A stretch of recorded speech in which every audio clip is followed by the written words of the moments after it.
Daily देख रहे हैं आप और आपके साथ मैं हूं ऋतु। बुलेटिन की शुरुआत करते हैं और सबसे पहले आज बात होगी एसआईआर पर आर पार की। पश्चिम बंगाल में एसआईआर की प्रक्रिया जारी है। अभी तक एसआईआर के दौरान किसी शख्स के 1, 2 या 3 एपिक कार्ड की जानकारी सामने आ रही थी, लेकिन पश्चिम बंगाल के एक मामला सामने आया है जिसने सभी को पीछे छोड़ दिया है। यहां एक महिला के नाम पर 44 एपिक कार्ड मिलने की जानकारी सामने आई है। चुनाव आयोग के मुताबिक दुर्गापुर पांडेश्वर विधानसभा में यह मामला सामने आया। आयोग के मुताबिक विधवा महिला का नाम मायाराम गोस्वामी है। उसके बताया जा रहा है, इसको लेकर जानकारी मिल रही है कि क्यूआर कोड को जब स्कैन किया गया तो धोखाधड़ी की बात सामने आई। इसमें देखा जा सकता है कि उत्तर दिनाजपुर से दक्षिण से गोसाबा तक कुल 44 अलग अलग विधानसभा क्षेत्रों में उनका नाम वोटर लिस्ट में शामिल है। भले ही उनका नाम माया रानी है, लेकिन हर जगह उनके पति का सरनेम बार बार बदला गया। और साथ ही इस खुलासे के बाद चुनाव आयोग ने पश्चिम बंगाल में 47 बूथों पर जांच के आदेश दिए। वहीं भाजपा और तृणमूल कांग्रेस ने भी सियासी तनातनी इस मुद्दे को लेकर के अब शुरू हो चुकी है। घटना सामने आने के बाद भाजपा ने तृणमूल कांग्रेस पर चुनावी धांधली का आरोप लगाया। भाजपा नेता जितेंद्र तिवारी ने कहा कि तृणमूल की सोची समझी रणनीति है और इसी तरह के फर्जी वोटरों के आधार पर तृणमूल सालों से चुनाव जीतती आ रही है। वहीं तृणमूल कांग्रेस ने जवाबी हमला भी बोला है। जवाबी हमला बोलते हुए आरोपों को सिरे से खारिज कर दिया। आपको बता दें कि मतदाता सूची सुधार को लेकर के पहले से ही विवाद जारी है। विवाद के बीच इस नई गड़बड़ी ने पूरे राज्य में मतदाता सूची की विश्वसनीयता पर गंभीर सवाल खड़े कर दिए हैं। आगामी चुनाव माहौल को देखते हुए मामला राजनीतिक तापमान को और बढ़ाने वाला माना जा रहा है और इसी को लेकर के आज हम खास चर्चा करने जा रहे हैं। इसके साथ साथ एसआईआर पर जो स्थिति बंगाल में है, हमने बिहार में देखा एसआईआर को लेकर के किस तरीके से वहां पर माहौल बनाया गया, चुनाव से पहले किस तरीके की स्थिति वहां पर देखने को मिली। हालांकि अब बंगाल का जिक्र हो रहा है और ईपिक कार्ड एक बार फिर से कहीं ना कहीं अब यहां पर मुद्दा बन चुका है। ईपिक कार्ड पहले भी इस तरीके की गूंज जो है बिहार चुनाव से पहले हमने देखी थी, लेकिन अब बंगाल के चुनाव में बंगाल का चुनाव अभी इसको लेकर के कोई सुगबुगाहट भी नहीं है, लेकिन उससे पहले ही तनातनी सियासी रणनीतिक तौर पर बढ़ चुकी है। ऐसे में तृणमूल और बीजेपी आमने सामने हो चुके हैं एसआईआर को लेकर के। ये जो इस वक्त शोर है बंगाल में चुनावी अभियान से पहले ही घुसपैठियों का राग भी पड़ा जा रहा है, घुसपैठियों पर भी सवाल खड़े किए जा रहे हैं। अब ग्राफिक्स के माध्यम से कुछ डिटेल आपके सामने रख देते हैं। एसआईआर को लेकर के ममता पर बीजेपी का पलटवार क्या है, ममता बनर्जी क्या कह रही है, उनके लेटर का कंटेंट पॉलिटिकली करेक्ट है ये कह रही है। एसआईआर पर ममता का ले असल में बोगस था। ये कदम असली वोटरों को बचाने के लिए नहीं था, बल्कि साथ ही साथ अवैध घुसपैठियों के बोगस वोटों को बचाने की कोशिश थी। साथ ही वो कह रहे हैं कि टीएमसी कार्यकर्ता डाल रहे हैं बीएलओ पर दबाव, यानी कि अब देखिए सीधे सीधे बीजेपी का पलटवार यहां पर इस तरीके से सामने आ रहा है। बीजेपी कह रहे हैं कि बोगस वोटों का सहारा लेते हुए ही अभी तक ममता बनर्जी जो है सरकार में टिकी हुई है। अभियान को रोकने की ममता की बेताब कोशिश है, एसआईआर को रोकने की बेताब कोशिश है। उनके लेटर का कंटेंट पॉलिटिकली पूरी तरीके से बताया इस तरीके से। एसआईआर पर ममता का लेट, ये जो कहा जाए ये वोटर को लेकर के जिस तरीके की स्थिति पेश की गई है कहीं ना कहीं लेट हो चुके हैं। ऐसे में हमारे साथ एक खास मेहमान जो पैनल है जो मौजूद है उनसे हम चर्चा करेंगे। अनंत अमित प्रवक्ता बीजेपी के हमारे साथ जुड़े हुए हैं, इसके साथ साथ जेडीयू के प्रवक्ता हमारे साथ जुड़े हुए हैं किशोर कुणाल जी। बहुत स्वागत आप दोनों का।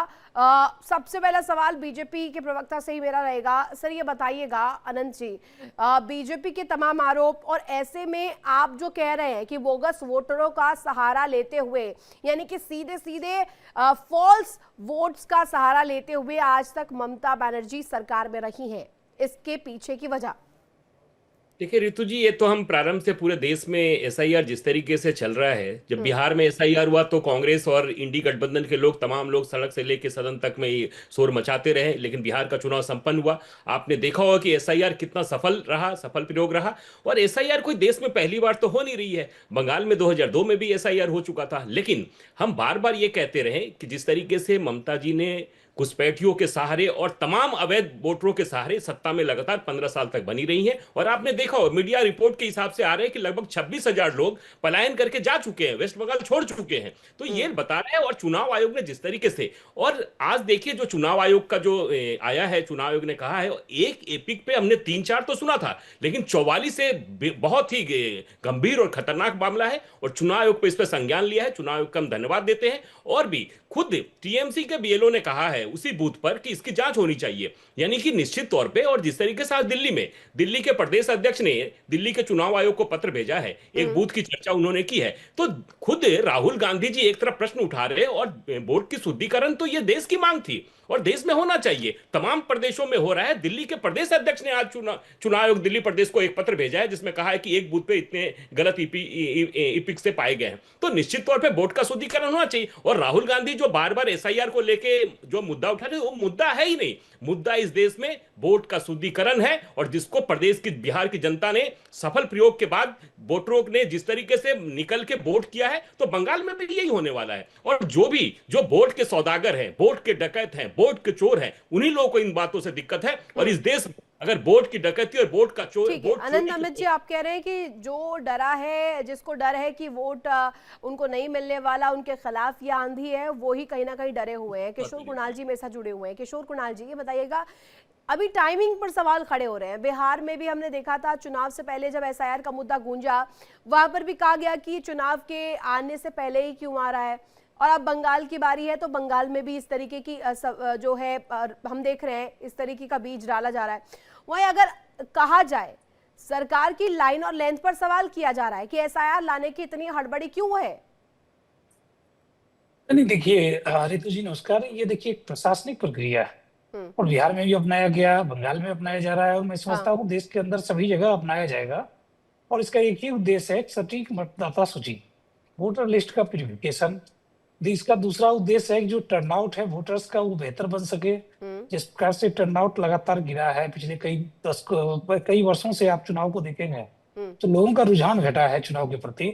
उस रुझान को मेंटेन करने के लिए चुनाव आयोग ये कर रही है कि इन्फ्लेशन को रोका जा सके।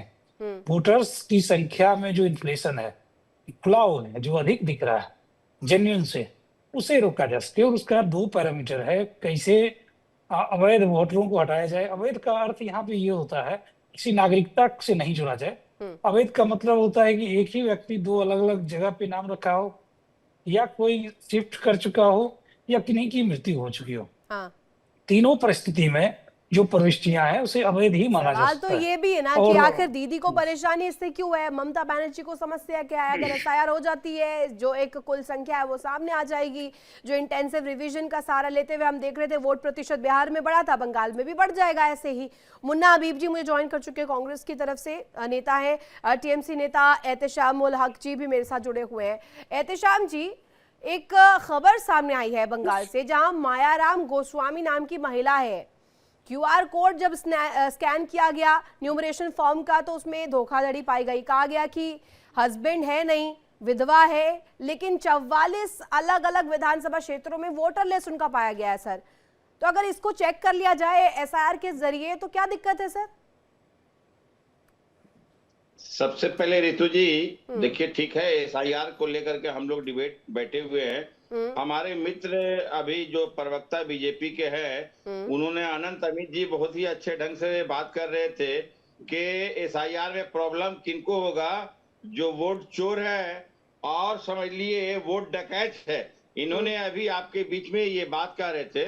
तो वोट चोर कौन है, वोट डकैत कौन है, ये तो पूरा बिहार का रिजल्ट में दिखा गया है कि 7 करोड़ 42 अरे साहब, अब फिर से अब वोट चोरी पर आ गए। मेरा सवाल बंगाल को लेकर के है, मैं ये कह रही हूँ। बात सुनिए ना, मैं बंगाल आ रहा हूँ। बताइए। मैं बंगाल में भी आ रहा हूँ। वहाँ उन्होंने कहा डकैत का बात कहा, चोर का बात कहा, तो वो बड़ी महफिल में ये साबित कर दिया कि चोर कौन है, डकैत कौन है, पूरा दुनिया आपके चैनल के माध्यम से देखेगा। 7 करोड़ 42 लाख वोटर है। आज 67% वोटिंग हुई है। आज 7 करोड़ 45 लाख वहां वोटर साबित हुए हैं। और तो इसका मतलब है 2 करोड़ 50 लाख वोटर कहां से आए? वो आंकड़े पर वास्तविक आंकड़े पर आइए, झूठ मत बोलिए। ये आप खा रही है, आप खामोश रहिए। अरे एहतेशाम जी नहीं, ये तरीका गलत है एहतेशाम जी। वहां पर देखिए वोट, एक मिनट, वोट प्रतिशत जो है वो बढ़ा बिहार में। अगर हम बंगाल की बात करें, अभी मैंने जिस एग्जाम्पल का जिक्र किया, महिला जो है विधवा है, हस्बैंड है नहीं, लेकिन उसके बावजूद भी 44 सीपी कार्ड है उसके अलग अलग विधानसभा क्षेत्रों में। सर ये तो आपकी राज्य सरकार की दिक्कत है, उसे रेक्टिफाई करने के लिए यहाँ पर ये एसआईआर लाया जा रहा है। लेकिन समस्या आपको तब भी है, आप बिहार की वोट चोरी पर जिक्र करते हैं। कर्नाटक में क्या हुआ, हिमाचल में क्या हुआ, उन्हीं ईवीएम्स के जरिए डाला गया था ना वोट। सर तेलंगाना में क्या हुआ, झारखंड में क्या हुआ, पूछिए इनसे। हर जगह मैनिपुलेटेड नहीं होता है, हर जगह कहीं न कहीं छोड़ दिया जाता है। आपकी कन्वीनियंस के हिसाब से होगा क्या? जहां आप जीतेंगे वहां वोट चोरी नहीं हुई और जहां हारेंगे वहां वोट चोरी हो गई? देखिए हम बोल रहे हैं स्पष्ट रूप से रितु जी कि देखिए एसआईआर हमें कोई आपत्ति नहीं है, लेकिन लोग जो मारे जा रहे हैं हमें उसके लिए आपत्ति है। कौन लोग मारे जा रहे हैं सर? कौन लोग मारे जा रहे हैं? नहीं, कौन लोग मारे जा रहे हैं मुझे बताइए, कौन लोग मारे जा रहे हैं? आप देख रहे हैं, डिटेल दीजिएगा। और आपके बीएलओ क्यों नहीं रजिस्टर करवा रहे हैं? ये चीजें क्यों नहीं रजिस्टर करवा रहे? एक भी कंप्लेंट नहीं मिली अभी तक। पूरे काम कर रहे हैं, कंप्लेंट क्यों नहीं रजिस्टर करवा रहे हैं sir? Election commission of India के साथ रजिस्टर करवाइए ना इन बीएलओ के नाम, जो प्रताड़ित हो रहे हैं बताइए ना उनके नाम, कंप्लेंट फाइल करवाइए सर। हाँ, हमारे बीएलओ के जितने भी समझ लिए सुसाइड कर ले रहे हैं, क्यों इतना प्रेशर देकर कितने के बीएलओ सुसाइड के? नहीं, मुझे आज आंकड़ा दीजिएगा, कितने बीएलओ सुसाइड किया? और ये एसआईआर की वजह से सुसाइड किया है? जी हाँ, पूरे 6 राज्यों आपने में रजिस्टर करवाया इस चीज को, इलेक्शन कमीशन को भिजवाया ये चीज? भारत के 6 राज्यों में सिर्फ बंगाल ही नहीं, उत्तर प्रदेश, मध्य प्रदेश में भी ठीक है, सुनिए 2002 से लेके 2025 तक का मैंने आंकड़ा अभी मैं स्क्रीन पर चलवाऊंगी, वो ग्राफिक्स भी चलवाऊंगी, वो आंकड़ा भी हमारे पास है सर। 12 राज्यों में एसआईआर हो रहा है, मध्य प्रदेश उसमें है, उसमें राजस्थान है, उसमें उत्तर प्रदेश है, उसमें पश्चिम बंगाल है, ये राज्य है सर, हर जगह पर होगा सर। और चूंकि बंगाल में तो चुनाव है, उससे पहले हो जाना चाहिए, पहले आगे भी होगा ही ना सर, चुनाव से पहले हो जाता है तो क्या दिक्कत है? और 44, आप ये जो मैंने एग्जांपल दिया, आपने उस पर जवाब नहीं दिया अभी तक। मुझे बताइए ना, वो कहां से 44 विधानसभा क्षेत्रों में कहां से उसका रजिस्ट्रेशन हो गया सर? देखिए 44 विधानसभा क्षेत्रों में वोट करेगी क्या एक व्यक्ति, एक महिला वहां पे 44 जगह पे वोट करेगी? सुनिए, आप एसआईआर का मुद्दा अगर आप जो उठाए हैं, एसआईआर पिछले 2002 में जो हुआ था, जिसका म्याद 2 साल का था, और अभी 1 महीने के अंदर 7 करोड़ पौने 8 करोड़ यहाँ ये वोटर है, यहाँ मतदाता है, तो एक महीना कहाँ होगा? इसलिए इतना प्रेशर लोगों के बीच में हो रहा है कि आप घंटा डिबेट तो आपका डेली कर पाएंगे? इम्पॉसिबल। इसलिए हर कोई इंसान है। ठीक है शाम जी, कुछ नेटवर्क इश्यूज आ रहे हैं, वो दुरुस्त करवाया जाएगा। हालांकि कांग्रेस के नेता मुन्ना हबीब मेरे साथ जुड़े हुए हैं। मुन्ना हबीब जी, आप बताइएगा, कांग्रेस को भी इत्तेफाक है क्या इससे? एसआईआर यदि बंगाल में हो रहा है, उसकी सुगबुगाहट अगर इस तरीके से चुनाव से पहले आती है, और अगर वहां पर रेक्टिफाई कर दिया जाता है पूरा जो डेटा है वोटर लिस्ट का, तो उससे दिक्कत क्या है? अभी मैंने एग्जाम्पल पेश किया आप लोगों के सामने, कैसे एक महिला का 44 अलग अलग विधानसभा क्षेत्रों में मत पड़ रहा है सर, इतने सालों से पड़ता आ रहा है सर। ये तो आपके लिए भी बड़ा सवाल है ना? देखिए रितु जी, सबसे पहले आपका धन्यवाद, आपके टीम का धन्यवाद, और जितने भी पैनल पे बैठे हमारे मित्र हैं उनका धन्यवाद। देखिए, आज सवाल पारदर्शिता पे उठ रहा है। 2002 में एसआईआर हुआ, लेकिन कोई भी हंगामा नहीं हुआ। उस टाइम भी भारतीय जनता पार्टी की सरकार थी। अच्छा। कहीं किसी देश के एक कोने से एक आदमी भी सवाल किया हो तो आप बताएं। वो पारदर्शिता तौर पे हो रही थी, पारदर्शिता तरीके से हुई, कोई हंगामा नहीं हुआ। आज सत्य निगाहों में चुनाव आयोग को इसीलिए देखा जा रहा है, अच्छा, क्योंकि तमाम दलों के द्वारा चुनाव आयोग को शिकायत दी गई, अच्छा, सीसीटीवी फुटेज वीडियो भेजा गया, अच्छा, उसके बाद कोई स्तुति नहीं ली गई। कहाँ का सीसीटीवी फुटेज भेजा गया मुन्ना हबीब? कहाँ का सीसीटीवी फुटेज भेजा गया?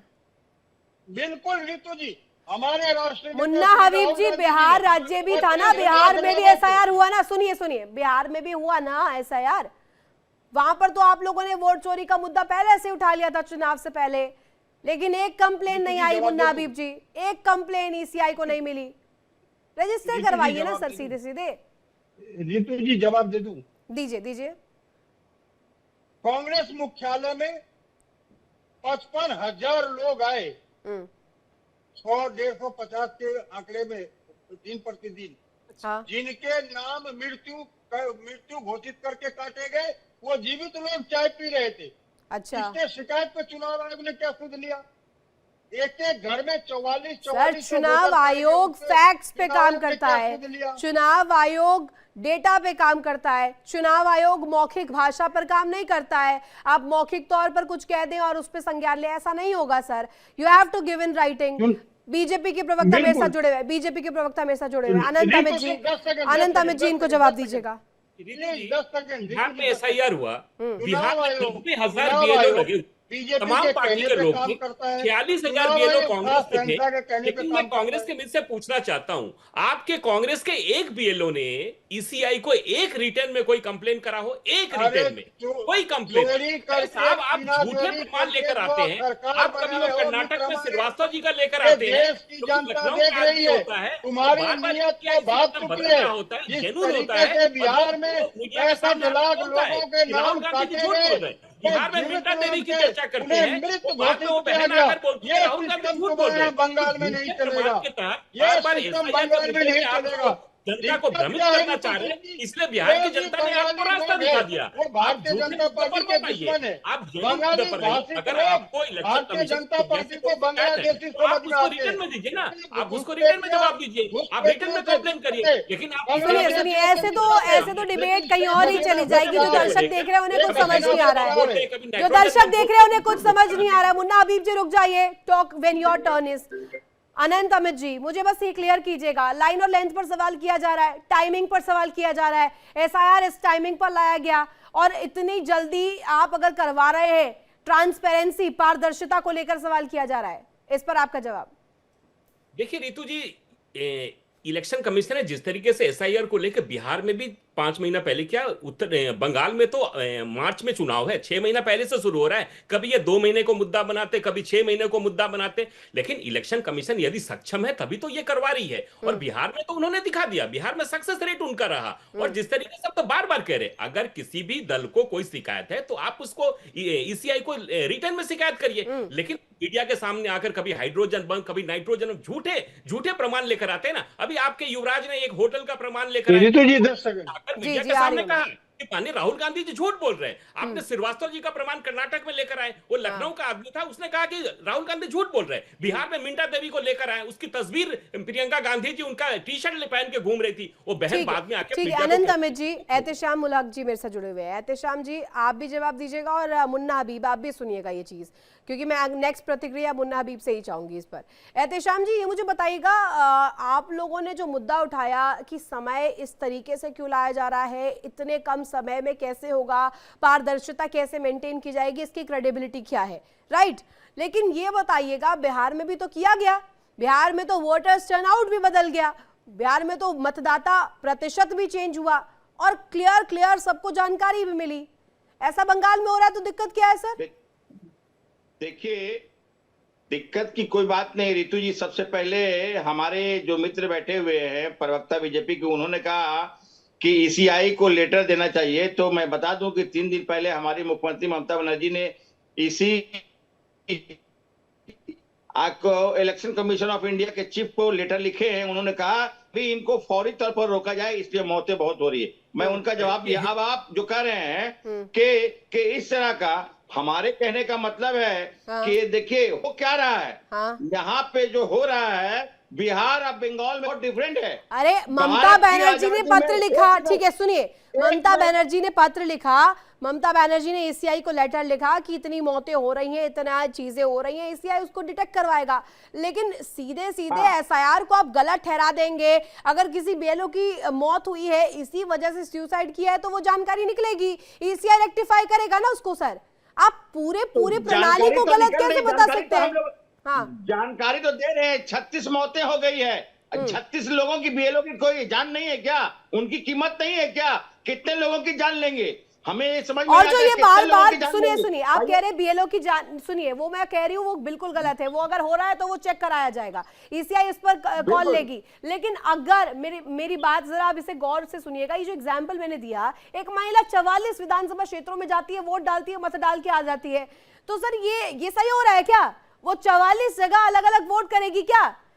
ऐसे आप चाहते हैं कि आपकी अभी ममता सरकार आए वहां पर? अभी देखिए बिहार के बीजेपी के नेता दिल्ली में भी वोट दे के आए हैं और बिहार में भी वोट दे। हमें इस बात का कौन समझ से में नहीं बीजेपी आता के है। नेता? नहीं बीजेपी नहीं वाले कौन से जो नेता? प्रतिनिधि है उन्होंने कौन से नेता दिल्ली में वोट दिए फिर बिहार में वोट दिए, मुझे बताइए। आप देखिए अभी बिहार में नहीं नाम बताइए ना, ऐसे देखिए, हवा में बातें बिहार नहीं में करते ना। अभी अनंत जो अमित जी, दिल्ली में अनंत अमित जी ये कह रहे हैं कि बिहार में भी वोट दिया, दिल्ली में भी वोट दिया, कौन से आपके नेता ऐसे बता दीजिए इन्हें जरा।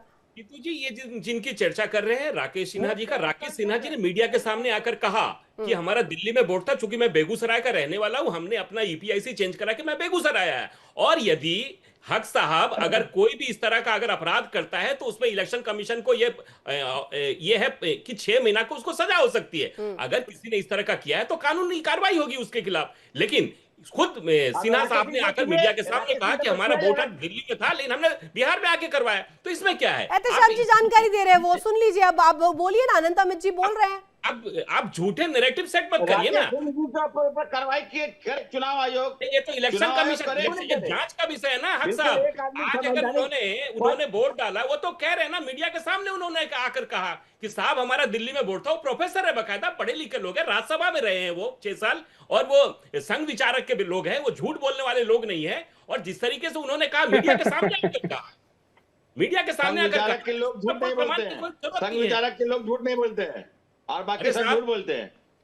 नहीं मैं ये कह रहा हूं कि वो शिक्षित लोग हैं, प्रोफेसर लोग हैं, दिल्ली यूनिवर्सिटी में प्रोफेसर है, उन्होंने मीडिया के सामने आकर कहा, जब उनके ऊपर आरोप लगा तो उन्होंने अपना स्वयं प्रमाण दिया। तो अब इसमें जब उन्होंने प्रमाण ही दे दिया है, और यदि कोई आपको लगता है कि कोई शिकायत है तो आप इलेक्शन कमीशन में जाइए, आप शिकायत करिए, पूरा न्यायालय खुले हुए हैं, आप न्यायालय में जाइए, इलेक्शन कमीशन में जाइए, और उसके बाद अगर कोई जांच हमारी नेत्री ममता बनर्जी इसलिए इलेक्शन कमीशन को लेटर लिख के दिया है। अरे साहब, ममता बनर्जी तो ये कह रही है कि आप एसआईआर मत कराइए, यहाँ लोग मर रहे हैं, झूठ बात बोल रही है ना। वो एसआईआर को लेके कोई बात नहीं कर रही है। बिल्कुल नहीं, झूठ आप बोल रहे हैं, आपके पास डेटा नहीं है। 36 मौतें हुई हैं, 36 मौतें हुई है। आपकी सरकार है ना, राज्य में आपकी सरकार है, आप जांच करा लीजिए ना। आपकी सरकार है ना, 36 मौतें। आप क्या इंसान की जान की कोई कीमत नहीं है? 11 कर रहे थे, आप आज 36 कह रहे हैं। आप पहले तय कर लीजिए, टीएमसी ये तय कर ले कि बंगाल में इस तरह की कितनी दुर्घटनाएं घटी हैं। आप कहते हैं 36, कल मैं किसी डिबेट में कह रहे थे 11। अरे सुनिए ना, सुनिए एहतेशाम जी, सुनिए मेरी बात, सुनिएगा जरा। यहाँ पर अगर जो अवैध घुसपैठ पर इस एसआईआर के जरिए अगर कोई हंटर चलाने की कोशिश की जा रही है, अवैध घुसपैठ पर रोकथाम की कोशिश की जा रही है, पहले तो जिम्मेदारी आपकी बनती है, आप राज्य में सरकार संभाल रहे हैं, जिम्मेदारी आपकी है, लेकिन केंद्र आपको सहयोग दे रही है। एसआईआर के जरिए, इंटेंसिव रिवीजन के जरिए अगर वो डेटा सामने आ जा रहा है, ऐसे एक और जो ये महिला है, एक महिला 44 वोट, ये अगर क्लियर हो जा रहा है, सर इसमें क्या प्रॉब्लम है सर? देखिए, सबसे बड़ी बात है कि एक महिला अगर इस तरह की अगर निकलती है तो सबसे पहले कि वो सही नहीं है। मैं इसकी भी आपके सामने में मैं बोलता हूं, हाँ, एक आदमी को एक मत का प्रयोग करना चाहिए, लेकिन हाँ। आप घुसपैठी बात कर रहे हैं, और आप जो बात कर रहे हैं बांग्ला से आने वाले जो भी, तो बॉर्डर पर भीड़ क्यों लगी है एहतेशाम जी? बॉर्डर पर भीड़ क्यों लगी है? मथुआ समाज के लोग हैं, हाँ। मथुआ समाज के लोग, हिंदू भाई हमारे पश्चिम बंगाल में जो उस पार से इस पार आए हैं, लोगों को तो अगर उनको लेकर के चीजें सही हो रही है सर, एहतेशाम जी, हाँ सुनाइए मेरी बात सुन लीजिए। उन्होंने कहा कि 800 रुपया दिए, हम आपको एनआरसी के जरिए हम आपको भारतीय नाता प्रमाण देंगे। आपको बीजेपी कैंप लगाए हुए हैं। वो बीजेपी एक ऐसी पार्टी जो हमारे हिंदू भाई जो मथुआ समाज से आते हैं, जो दलित है, उनको बोल रहे हैं कि हम आपको एसआईआर का नहीं, हम आपको एनआरसी के जरिए नागरिकता देंगे। अरे सुनिए ना एहतेशाम जी, पहले तो आप आपकी तो जिम्मेदारी पहले बनती है, नहीं नहीं, आप अपनी जिम्मेदारी लेना सीखिए। पहले तो आप लोग राज्य में सरकार में है, पहले तो आपको ये रेक्टिफाई करवाना चाहिए कि वहां पर कितने अवैध घुसपैठी आ रहे हैं, उन्हें वहां पर प्रमाण पत्र कैसे मिल रहा है, आधार कार्ड उनके कैसे बन रहे हैं, कौन सा जरिया है जहां से वो बनवा पा रहे हैं। ठीक है, अगर आप केंद्र पर भी डालते हैं, लेकिन एक कहा जाए प्राइमरी आपकी जिम्मेदारी भी बनती है, आप भी इसे चेक करवाइए। मेरे साथ मुन्ना हबीब जी, मुन्ना हबीब सबसे जी। पहले ऋतु जी, हाँ। 30 सेकंड। सबसे पहले ऋतु जी देखिए, जो बांग्लादेश से घुसपैठिया अगर हमारे बंगाल में आ जा रहे हैं तो इसका सीधा जिम्मेदारी भारतीय जनता पार्टी सरकार है। अच्छा, तो BSF राज्य में सरकार आप चलाएंगे, राज्य में सरकार आप चलाएंगे और आप भारत केंद्र सरकार पर उंगली के ऊपर। उठाएंगे। केंद्र तो कोशिश कर रहा है, कम से कम केंद्र तो एसआईआर ला रहा है ना Shyam ji. Border security force BSF, Anant Amit ji, Anant Amit ji, come for Ritu ji, home किसी भी मिनिस्टर का अंतर्गत आता बात है। तर्कों से के आधार पे होते हैं। जब तर्क नहीं होते, कुतर्क होते, तो इसी तरीके से बोले जाते हैं। देखिए, इलेक्शन कमीशन ऑफ इंडिया बिल्कुल नहीं। ऑटोनमस बॉडी है, इसमें सरकार का कोई अधिकार नहीं होता है, अपने तरीके से काम करती है। जहां तक पारामिलिट्री की बात है, निश्चित तौर पे भारत सरकार के अधीन आती है, और पारामिलिट्री जिस तरीके से सहयोग कर रहा है वेस्ट बंगाल में और बिहार में भी उन्होंने किया है, तो निश्चित तौर पर ये तो होने दीजिए ना। ठीक। और एसआईआर तो शुद्धिकरण देश की मांग है, बिल्कुल, ये राष्ट्र की सैनिटाइजेशन मांग है। है। मुन्ना हबीब जी, आखिरी आपसे मैं कमेंट चाहती हूँ। मुन्ना हबीब जी, आप तो इंडी गठबंधन में ममता बनर्जी का तो कोई दूर दूर तक रास्ता भी नहीं है, ममता बनर्जी ने पहले अपने आप को साइडलाइन कर लिया है। ऐसे में वहां पर इस तरीके से अगर ममता सरकार रहती है, इतने सालों तक रहती है और इस बोगस वोटिंग के जरिए रहती है सर, तो जवाब तो आपको भी देना होगा, आप भी सामने आने चाहिए ना सर फिर। और ऐसे में सीधे सीधे कह रहे हैं कि केंद्र सरकार देखेगी जो अवैध घुसपैठ है, राज्य में जिम्मेदारी नहीं है क्या? आप नहीं समझते ऐसा? बिल्कुल ऋतु सिंह जी, अगर बोकस वोटों से ममता बनर्जी मुख्यमंत्री है तो उन्हीं बोकट वोटों से शहंशाह प्रधानमंत्री आपको नहीं बोलना चाहिए। दूसरी बात, 2013 के चुनाव में कहा था मित्रों, बिहार से बंगाल, जम्मू अरे कश्मीर से राजस्थान, वहां तो आप हम जीरो बैरिकेड पर हैं। प्लीज इनको शांत करवाइए। ठीक है, आप हम सभी का बहुत बैरिकेड शुक्रिया लगवाएंगे। मेरे साथ जुड़ने के लिए। इतना ही कोई भी- वक्त मेरे पास था एसआईआर पर। हालांकि आर पार की स्थिति, बंगाल की बात करें तो बंगाल में इस वक्त देखने को मिल रही है सियासी टकरार, इसी को लेकर के पश्चिम बंगाल में बन चुकी है। और ऐसे में देखना होगा कि आने वाले दिनों में जो एसआईआर का शोर है ये और आगे कैसे गूंजता है।